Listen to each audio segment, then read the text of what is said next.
Okay, तो सबसे पहली बात जो है दशमांश जो देने के बारे में लोग कहते हैं वो ज़्यादातर बहुत सारे वचनों को लेकर आते हैं, और उनमें से एक वचन है उनका फेवरेट वचन जो मलाकी की किताब 3 अध्याय 8वां वचन है, जहाँ पर लिखा है कि तुमने परमेश्वर का धन चुरा लिया है, ये वगैरह। तो देखिए यहाँ पर इसका जवाब जो है बहुत सिंपल है, और आपने बहुत अच्छा किया और उस पर कंटिन्यू कीजिए कि आपने जो है पूरे 4 चैप्टर को पढ़ा। लेकिन जब वहाँ पर 4 चैप्टर को आप पढ़ते हैं, वहाँ पर हम आपको ये भी बताना चाहेंगे कि देखिए अब जब मैं आपको वचन में से कुछ इंपॉर्टेंट वर्स बता देता हूँ, आप वो सारे चीज़ों को देखना। आप मलाकी की किताब चैप्टर 2 वर्स नंबर 1 को हम ओपन करते हैं, मैं रीड कर देता हूँ, ठीक है। तो ये रहा वचन मेरे सामने खुल गया है, ये इंग्लिश में लिखा है, मलाकी की किताब 2 अध्याय 1 वचन। यहाँ पर लिखा है and now you priests this warning is for you. यहाँ पर खुदा किससे बात कर रहे हैं मालूम है? खुदा याजकों से बात कर रहे हैं, ठीक है। तो कॉन्टेक्स्ट में हम सबसे पहले देखते हैं मलाकी की किताब 2 अध्याय 1 वचन, हम कॉन्टेक्स्ट में देखते हैं। क्या यीशु मसीह ने चैप्टर 3 में जो है प्रीस्ट से बात करना छोड़ दिया? नहीं, कंटिन्यूसली जो है प्रभु यीशु खुदा जो है वहाँ पर प्रीस्ट लोगों से बात कर रहे हैं। यहाँ पर ये वो प्रीस्ट लोग हैं, यहाँ पर देखो इसराइल की भी बात नहीं हो रही है, इसराइल के घराने के लोगों के बारे में बात नहीं हो रही है, ये वो प्रीस्ट हैं जिन्होंने परमेश्वर के लिए एक भाग देना था। देखिए प्रीस्ट भी जो है परमेश्वर को एक भाग देते हैं। अब ये लोग जो हैं वो भी परमेश्वर को दे नहीं रहे हैं, वो भी क्या कर रहे हैं? परमेश्वर से चोरी कर रहे हैं और परमेश्वर के भंडार में से उसको रख नहीं रहे हैं। तो ये जो ताड़ना है, ये जो डांट परमेश्वर दे रहे हैं, वो किसको दे रहे हैं? वो पर उन प्रीस्ट को दे रहे हैं, और स्पेसिफिकली इसराइल के कॉन्टेक्स्ट में हो रहा है। इसका और आज क्रिश्चियंस का कोई भी लेना देना नहीं है, नंबर 1।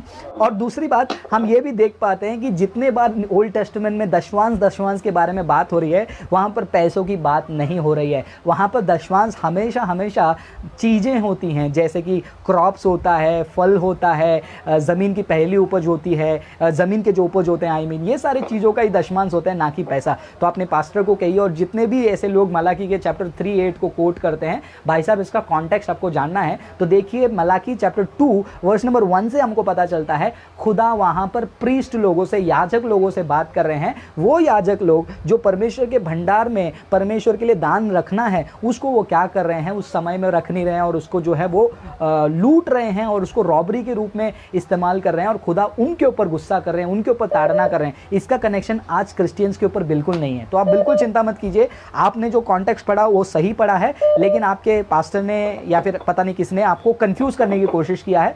लेकिन कॉन्टेक्स्ट क्लियर है कि भाई वो इसराइल के लिए है, स्पेसिफिकली इसराइल ही नहीं, वहां पर स्पेसिफिकली प्रीस्ट लोगों से बात हो रही है। सर मैंने ऐसा कहा तो उन्होंने कहा है मुझे, हाँ, ये भविष्यवाणी हुई है, अच्छा, मलाकी का द्वारा वो सब लिखा गया है, हाँ, इसलिए हम मानते हैं, सब बोल रहे हैं लोग। तो उनको पूछना है कि भविष्यवाणी हुई है तो कहाँ पर लिखा है? कहीं पर भी ऊपर नीचे लिखा है? क्योंकि जब भी पुराने नियम में भविष्यवाणी होती है, जैसे कि आप यशाया के किताब में जाते हैं, यीशु मसीह की भविष्यवाणी के बारे में वहाँ पर लिखी है, तो पढ़ते ही हमको समझ में आता है। क्या कहीं पर भी मलाकी की किताब के इस वचन को पढ़ने से हमको फ्यूचर के बारे में बताया जा रहा है? नहीं, वहाँ पर जो वचन लिखा है, अगर हम व्याकरण में भी जाते हैं, ग्रामर में भी जाते हैं, वहाँ पर क्या लिखा है? मलाकी चैप्टर 2 वर्स नंबर 1 में, and now you priest this warning is for you. वहाँ पर वचन क्या लिखा है उसको मैं हिंदी में भी पढ़ लेता हूँ। मलाकी चैप्टर 2, उसको हिंदी में भी पढ़ लेता हूँ ताकि दर्शकों को समझ में आ जाए कि ये भविष्यवाणी नहीं है, ये बस झूठ बोलकर लोगों से पैसा लेने का एक तरीका है। वहाँ पर देखिए मलाकी चैप्टर 2 में, मलाकी चैप्टर 2, मेरे स्क्रीन पे अभी थोड़ा सा स्लो है नेट, हाँ खुल गया। याजकों यह नियम तुम्हारे लिए है, मेरी सुनो। याजकों यह नियम तुम्हारे लिए है। तो यहाँ पर प्रेजेंट टेंस, वर्तमान काल में याजकों से जो है परमेश्वर बात कर रहे हैं, ना कि फ्यूचर के बारे में। यहाँ पर फ्यूचर का कोई भी हिंट नहीं है। मैं आपको क्लियरली किसी को भी कहता हूँ, अगर फ्यूचर के बारे में यहाँ पर कोई हिंट दिया है, किसी ने प्रूफ किया है, तो वो जगह पे मैं अपना दशवांश क्या, मैं अपना पूरा सैलरी उनको दे देता हूँ। ऐसा कहीं पर भी नहीं है। मुझे डरा ही दिया सर, उसने कहा अगर आप दशमांश का बारे में आपको मैंने बता दिया तो क्या आप जहाँ से नहीं दिया है वहाँ से आप देने के लिए तैयार है, ऐसा क्या बोल के उन्होंने डराया एक बार। तो बिल्कुल, तो मैंने उनसे कहा अगर आप जहाँ से ले रहा है, जहाँ से आप लोगों से लेते हैं, हाँ, वहाँ से सब लोग को देने के लिए आप तैयार है क्या, ऐसा बोल के उनको मैंने पूछा। हाँ, तो मैंने जब उनको अच्छा से समझाने के लिए कोशिश किया तो उन्होंने गुस्सा हो गया। तो यही होता दूसरा होकर मुझे मलाकी में लेकर वहाँ पे बैठा दिया। हाँ हाँ हाँ हाँ हाँ। तो उनके लिए हम एक छोटा सा तोहफा देते हैं। क्या तोहफा देते हैं पता है? आप जाइए मलाकी के चैप्टर 3 में जाइए, ठीक है? BibleHub.com। हेलो, हाँ मलाकी चैप्टर 3 वर्स नंबर 8 को आप BibleHub.com में ओपन कीजिए, ठीक है? सर BibleHub.com, इसमें जब आप ओपन करेंगे वहाँ पर जो है कमेंट्री मिलेगी आपको। ये जो कमेंट्री हैं बहुत सारे स्कॉलर्स ने लिखी हैं। आप उनको बोल दीजिए कि अगर आप सही हैं तो यहाँ पर ये कमेंट्रीज ऐसे क्यों लिखी हैं। जो स्कॉलर्स ने जो ग्रीक में जो हिब्रू में से भी जो एक्सप्लेन किया है वो ऐसा क्यों लिखा है, आप उनको एक्सप्लेन करने बोल दीजिए, ठीक है? जी सर।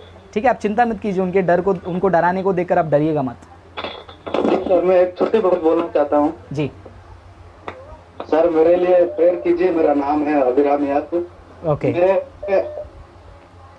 एक बहुत बड़ी गर्व की बात यह है कि आपसे ही, आपका यूट्यूब चैनल देख के ही मैंने बाइबल स्टडी करना सीखा, बाइबल को पढ़ना सीखा, और उन लोगों से अभी मैं आपके जरिए ही यीशु को पाया। और पहले तो पाया था लेकिन उस तरह से मैं नहीं पाया था सर। अभी जो पाया हूँ मेरे अंदर बहुत कुछ है लोगों को बताने के लिए।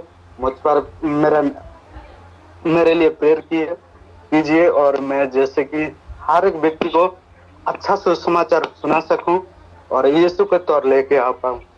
जी ज़रूर ज़रूर ब्रदर, बहुत बहुत धन्यवाद कॉल करने के लिए। प्रभु ज़रूर आपको और ऐसे ही चीज़ों में आगे बढ़ाते रहे। और हमेशा याद रहे, आप जो है, अच्छी बात है आपने मुझसे चीज़ सीखा, लेकिन नेक्स्ट स्टेप आपको भी खुद जो है स्टडी करना पड़ेगा, क्योंकि ज़्यादा समय किसी व्यक्ति के ऊपर निर्भर रहना वो एक अच्छे मसीह का पहचान नहीं होता है। शुरू में डेफिनेटली आप मुझ पर निर्भर हुए, लेकिन आगे चलकर आपको खुद जो है ऐसे चीज़ों को गहराई से स्टडी करके अपने आप से चीज़ों को सीखना, आगे चलने के लिए कोशिश करना पड़ेगा। ठीक है ब्रदर?